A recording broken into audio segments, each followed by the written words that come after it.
રાજ્યમાં 15 દિવસ સુધી ટ્રાફિક પોલીસ દ્વારા ખાસ ઝુંબેશ ચલાવવામાં આવશે। આજથી 15 દિવસ સુધી આ ઝુંબેશ ચાલશે। તમામ પોલીસ કમિશનર અને એસપીને સૂચના આપી દેવાઈ છે।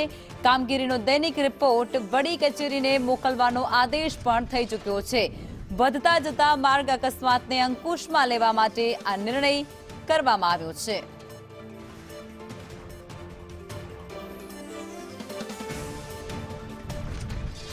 તો ટ્રાફિક પોલીસ દ્વારા પણ ખાસ ડ્રાઈવ ચલાવવામાં આવશે। 15 દિવસ સુધી આ ઝુંબેશ જે હાથ ધરાશે। તમામ પોલીસ કમિશનર અને એસપીને પણ ખાસ સૂચનાઓ આપી દેવામાં આવી છે। દૈનિક રિપોર્ટ એ વડી કચેરી ખાતે મોકલવાનું રહેશે અને આ અંતર્ગત કઈ કઈ બાબતો પર ધ્યાન આપવાનું હશે તો જેમાં રોંગ સાઈડ આવતા જે વાહન ચાલકો હશે તેમના ઉપર પણ કાર્યવાહી થશે।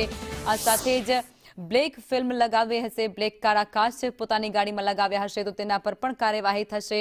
ઓવર સ્પીડે જો કોઈ વાહન ચાલક વાહન ચલાવતું હશે તો તેના પર પણ કાર્યવાહી કરવામાં આવશે। આ ઉપરાંત જો કોઈ હેલ્મેટ વગર કે પછી નંબર પ્લેટ વગર પોતાનો વાહન લઈને બહાર નીકળશે તો તેના પર પણ કાયદાકીય કાર્યવાહી હાથ ધરાશે।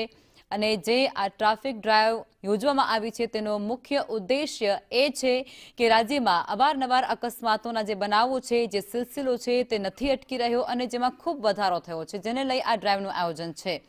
અને આ સાથે જ અમારા સંવાદદાતા જિગ્નેશ પટેલ અમારી સાથે લાઈવ જોડાઈ ગયા છે। જિગ્નેશ, અત્યારે ટ્રાફિક પોલીસ દ્વારા 15 દિવસ માટે ખાસ ઝુંબેશ હાથ ધરવામાં આવશે, વિગતો શું છે?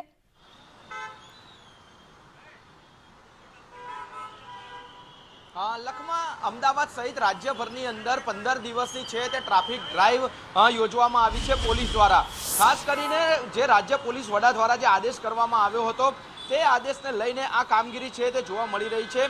કારણ કે જે ટ્રાફિકના નિયમોનું ઉલ્લંઘન કરનારા વાહન ચાલકો છે તેમના માટે 25 ફેબ્રુઆરીથી લઈ અને 10 માર્ચ સુધી આ ડ્રાઈવ છે તે યોજાવાની છે। આ ડ્રાઈવના અંદર મહત્વના કેટલાક 8 જેટલા જે પાસાઓ છે તે નક્કી કરવામાં આવ્યા છે, જેમાં ખાસ કરીને કાળા કાચ સાથેની ગાડીઓ, નંબર પ્લેટ વગરની ગાડીઓ, ડ્રિંક એન્ડ ડ્રાઈવ, હેલ્મેટ ન પહેરનારા વાહન ચાલકો સાથે જ રોંગ સાઈડ આવનારા વાહન ચાલકો વિરુદ્ધ છે તે કાર્યવાહી કરવામાં આવી રહી છે। અત્યારે ગોતા પોલીસ પાસે જે બ્રિજ પાસે જે કામગીરી ચાલી રહી છે તે આપ જોઈ શકીએ છીએ કે જે કાળા કાચવાળી ગાડી છે તેને પોલીસ દ્વારા રોકી તેને દંડ આપવામાં આવી રહ્યો છે, તેના વિરુદ્ધમાં કાયદેસરની કાર્યવાહી થઈ રહી છે। આપણી સાથે અહીંયા પીએસઆઈ ચૌહાણ સાહેબ છે।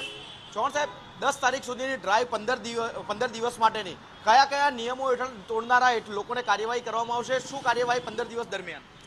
સરકારશ્રી તરફથી 10 દિવસની જે ડ્રાઈવ આપવામાં આવી છે એમાં કાળા કાચ, હેલ્મેટ, ડોક્યુમેન્ટ સાથે ના હોય, ભારે વાહનો જે છે બરાબર ટ્રાફિક નિયમનનું ઉલ્લંઘન કરવામાં આવશે, એ તમામને કાયદેસરની કાર્યવાહી કરવામાં આવશે। મહત્વનો મુદ્દો એ છે કે અકસ્માતો નથી અટકી રહ્યા, ભારે વાહન વિરુદ્ધ પણ અત્યારે કાર્યવાહી થઈ રહી છે। એએમસીનું એક ડમ્પર છે તેને પણ રોકવામાં આવ્યું છે, એટલે કે જે અકસ્માતો નથી અટકી રહ્યા અને અકસ્માતો ઓછા થાય તે માટેની આ ડ્રાઈવ છે, કેવી રીતે આનું પાલન કરવામાં આવશે? આનું પાલન એ રીતના કરવામાં આવશે કે જેને નિયમ વિરુદ્ધ જે હશે એના ઉપર કાયદેસરની કાર્યવાહી કરવામાં આવશે। સાહેબ, જે આ ડમ્પર છે ડમ્પરના સેફટી ગાર્ડ હોવા જોઈતા હતા, પરંતુ આ ડમ્પર જે દેખાઈ રહ્યું છે GJ01 GA 1574 એનો એક પણ સેફટી ગાર્ડ નથી દેખાઈ રહ્યું। કોર્પોરેશનનું જે ડમ્પર છે કોના વિરુદ્ધ કાર્યવાહી થશે? આ ડમ્પરને લઈને આગામી ટ્રાફિક વિભાગ દ્વારા શું કાર્યવાહી? એના પર કાયદેસરની કાર્યવાહી કરવામાં આવશે, બરાબર ડમ્પર ઉપર જ કાયદેસરની, ડ્રાઈવર ઉપર।